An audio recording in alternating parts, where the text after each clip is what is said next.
Everyone welcome to heart of education YouTube channel. तो already तुम मानकर बीएससी नर्सिंग रिजल्ट आसी सारी बहुत सारा पिलांकर जनरली रैंक भल अच्छी एंड किसी पिलांकर रैंक भी बहुत डिफर करछि। तो नियत रूप माइंड रे क्वेश्चन आसो ही आसो कि आमर स्टेट रे कौन कौन गवर्नमेंट कॉलेज अच्छी आदि गवर्नमेंट कॉलेज अच्छी कौन कौन केते कौन सीट अच्छी आमर केते रैंक रखिले आमको गवर्नमेंट सीट मिलिबो एंड जदि गवर्नमेंट सीट न मिलूँ ताल आम प्राइवेट रे को कॉलेज अच्छी से रिगार्डिंग आम मैंने नियत रूप कथा हवा दरकार। येस तो वीडियोर गोल तो मुझे कहली कौन कौन आम डिस्कसन कराया चाहूचे। प्रथम कथा आप निजर सैट यही ऑफिशियल साइट रे आप रिजल्ट देखिपारे dohodisha.nic.in देख सारापर आपंकर रैंक आप देखिए। तो बर्तमान आम जा कथा government basic government BSc nursing college कौटी कौटी अच्छी। प्रथम कथा हूँ जाणी रखा दरकार आम स्टेट रे बर्तमान पे सुधा 8टा गवर्नमेंट बेसिक नर्सिंग कॉलेज अच्छी। बीएससी नर्सिंग कॉलेज कौन कौन टॉप 1 रे सब एससीबी मेडिकल कॉलेज कटक जोटा कि हूँ एससीबी कॉलेज ऑफ नर्सिंग जोटा आम कहे मेडिकल कॉलेज जेहतु अच्छी से कहते एससी मेडिकल एससीबी रोचे नंबर 1 रे।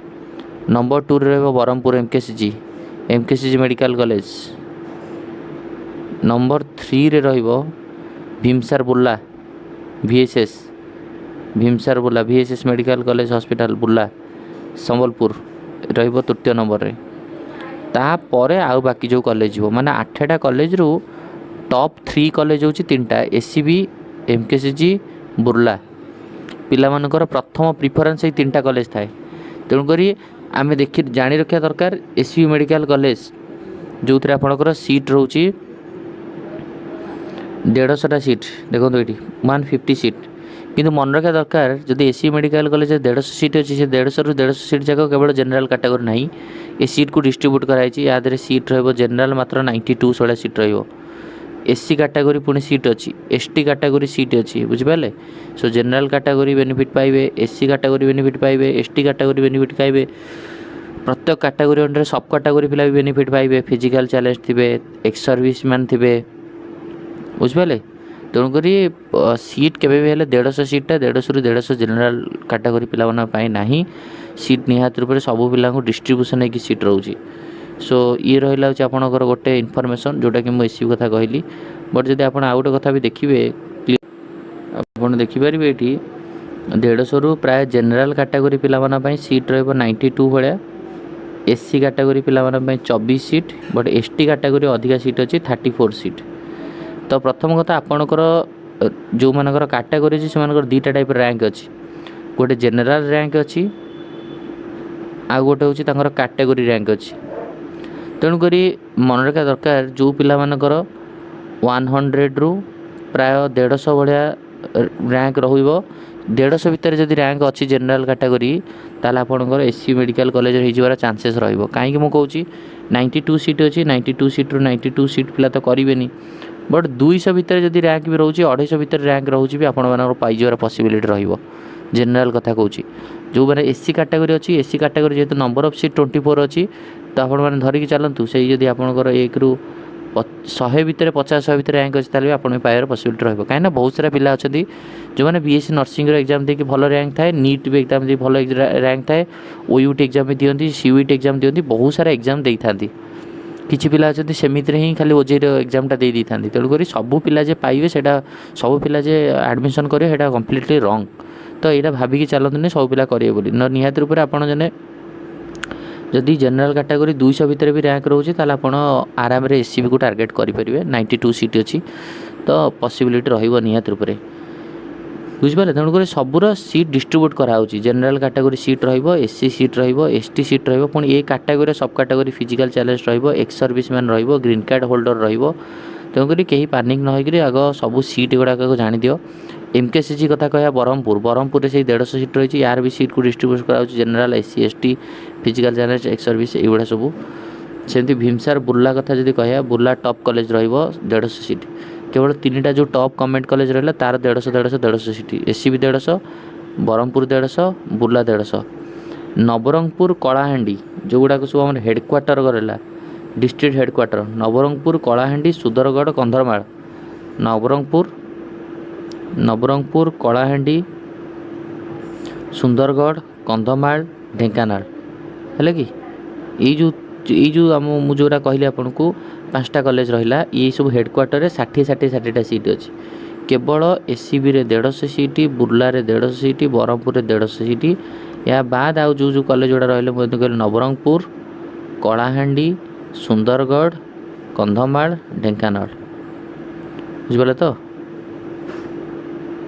ୟେସ୍,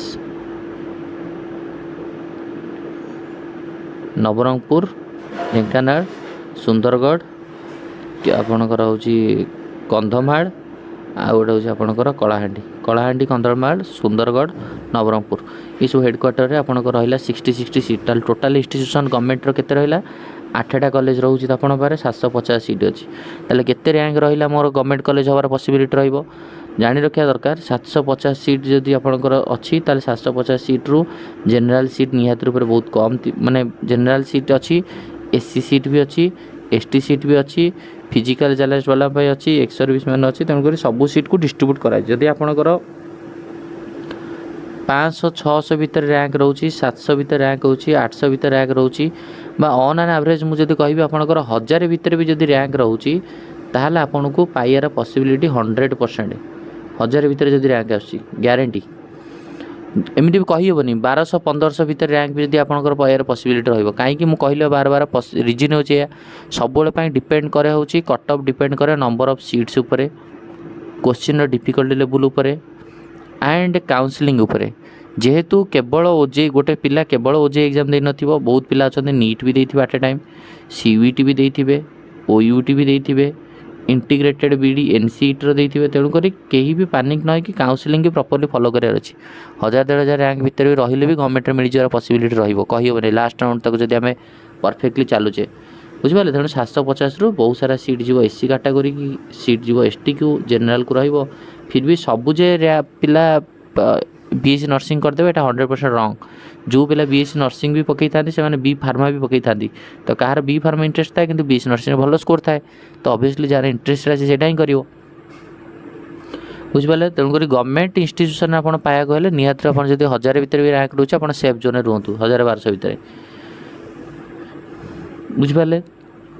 ତ ଆଉ କିଛି ପିଲା ମାଇଣ୍ଡରେ କ୍ୱେଶ୍ଚିନ୍ ଆସିବ କି ଆମର ଯଦି ଗଭର୍ଣ୍ଣମେଣ୍ଟରେ ନ ହେବ ଆମେ ପ୍ରାଇଭେଟ୍ରେ କରିବୁ। ପ୍ରାଇଭେଟ୍ କ'ଣ ଇନଷ୍ଟିଚ୍ୟୁସନ୍ ଅଛି ଟିକେ ଆପଣଙ୍କୁ କୁହନ୍ତୁ ଆମକୁ। ନିହାତି ମୁଁ କହିଦେଉଛି ପ୍ରାଇଭେଟ୍ ଇନଷ୍ଟିଚ୍ୟୁସନ୍ କଥା। ବାସ୍ ଇଏ ରହିଲା ଆପଣଙ୍କର ପ୍ରାଇଭେଟ୍ ବିଏସସି ନର୍ସିଂ ଗୁଡ଼ାକ ଇନଷ୍ଟିଚ୍ୟୁସନ୍ ଗୁଡ଼ାକ। ଆଉ ପ୍ରାଇଭେଟ୍ରେ ବହୁତ ଇନଷ୍ଟିଚ୍ୟୁସନ୍ ଅଛି, ଆପଣମାନେ ବିଲିଭ୍ କରିବେନି, ମାନେ ବହୁତ ମାନେ ଅନବିଲିଭେବୁଲ୍। ଆଉ ସବୁ ପ୍ରାଇଭେଟ୍ ଇନଷ୍ଟିଚ୍ୟୁସନ୍ ମାନଙ୍କର ଏଠି କଣ୍ଟାକ୍ଟ ନମ୍ବର ବି ଦିଆଯାଇଛି। ମାନେ ଆପଣ ଏଠି ଯେତେ ପ୍ରାଇଭେଟ୍ ଇନଷ୍ଟିଚ୍ୟୁସନ୍ ଅଛି ସମସ୍ତଙ୍କର କଣ୍ଟାକ୍ଟ ନମ୍ବର ଅଛି, ଆଉ କେଉଁ ଇନଷ୍ଟିଚ୍ୟୁଟ୍ରେ କେତେ ସିଟ୍ ଅଛି। ଆପ୍ରାଇଜ୍ college, Ashutosh institute of paramedical and science, ଏଗୁଡ଼ା ସବୁ, ବାଲାବତୀ ଦେବୀ ସ୍କୁଲ, ଖୋର୍ଦ୍ଧା, ଅନୁଗୁଳ। ଖୋର୍ଦ୍ଧା ମାନେ ଭୁବନେଶ୍ୱର ଏରିଆ ରହିବ, କଣ୍ଟାବାଡ଼ ଭୁବନେଶ୍ୱର ସବୁ, ଖୋର୍ଦ୍ଧା ଏରିଆରେ ସବୁ ଭୁବନେଶ୍ୱର ରହିବ। ଦେଖ ବହୁତ ସାରା ସିଟ୍ 60 ପ୍ରାୟ କଲେଜରେ 60 ସିଟ୍। ଖୋର୍ଦ୍ଧାରେ ବହୁତ କଲେଜ ଅଛି, କଟକରେ ଅଛି, ଏସଜିଆଇ କଲେଜ ଅଛି। ବୁଝିପାରୁଛ ନା ନାହିଁ? ତେଣୁକରି ବହୁତ ପ୍ରାଇଭେଟ୍ କଲେଜ ଅଛି, ପ୍ରାଇଭେଟ୍ରେ ତୁମେ ଆରାମରେ କର। ଆଫିନିଟି ଇନଷ୍ଟିଚ୍ୟୁଟ୍ ଅଛି ଖୋର୍ଦ୍ଧାରେ, ଅଞ୍ଜନ ଦେବୀ ଅଛି, ଆର୍ୟନ୍ କଲେଜ ନର୍ସିଂ ଅଛି ଖୋର୍ଦ୍ଧାରେ। ଖୋର୍ଦ୍ଧା, ନବରଙ୍ଗପୁର, ବରଗଡ଼, ସମ୍ବଲପୁର, କେଉଁଝର, ବାଲେଶ୍ୱର, ସୁନ୍ଦରଗଡ଼, ଯାଜପୁର, ବହୁ ଜାଗାରେ ଅଛି। ବଲାଙ୍ଗୀର, ମୟୂରଭଞ୍ଜ, ନୟାଗଡ଼ ହେଲା କି, ରାୟଗଡ଼ା, କଟକ, ମାଲକାନଗିରି। ମୁଁ ଲିଷ୍ଟଟା ତ ମୁଁ ଟେଲିଗ୍ରାମ ଗ୍ରୁପ୍ରେ ପକାଇଦେବି। ଟେଲିଗ୍ରାମରେ ଡ୍ରିମ୍ସରେ ବି ଅଛି, ତୁମେ କିଆରାପୁରୀ ଯେଉଁ ଡ୍ରିମ୍ସରେ ଅଛି 143 ସିଟ୍। ତୁମେ ଟେଲିଗ୍ରାମ ଗ୍ରୁପ୍ରେ ଲିଙ୍କ୍ ଦୁଇଟା ପଠାଇଦେବି, ତୁମେ ଆକୁ ନିଜେ ଥରେ ଦେଖିବ କେଉଁ ଏରିଆରେ କ'ଣ କେତେ ସିଟ୍ ଅଛି କ'ଣ ଅଛି, ଦେଖିକିରି ତୁମମାନେ ନିଜେ ଇଏ କରିବ ହେଲା। ଆଉ କେହି ପାନିକ୍ ହୁଅନି। ବର୍ତ୍ତମାନ 750 ଯେହେତୁ ଗଭର୍ଣ୍ଣମେଣ୍ଟ ସିଟ୍ ଅଛି 2024 ଡାଟା ଅନୁସାରେ, 2025ରେ ମେ ବି ବଢ଼ିପାରେ। ଆଉ ଏଇ ଡାଟାକୁ ନେଇକରି ନିହାତି ରୂପରେ କେମିତି କ'ଣ ତୁମର କାଉନସିଲିଂ ହେବ, କେମିତି ଆଡ଼ମିସନ୍ ହେବ, all to all details video ଏଇଥିରେ ହିଁ ଆସିବ ହେଲା। ଏ ପିଡ଼ିଏଫ୍ଟା ନିଜେ ଥରେ ଚେକ୍ କରିଦେବ। ମୁଁ ପଠାଇଦେବି, ତୁମକୁ ଲିଙ୍କ୍ ପଠାଇଦେବି ଟେଲିଗ୍ରାମରେ। ଟେଲିଗ୍ରାମ ଗ୍ରୁପ୍ରେ ଜଏନ୍ ହେଇଯିବ, ମୁଁ ପଠାଇଦେବି। ଥ୍ୟାଙ୍କ ୟୁ, ଧନ୍ୟବାଦ।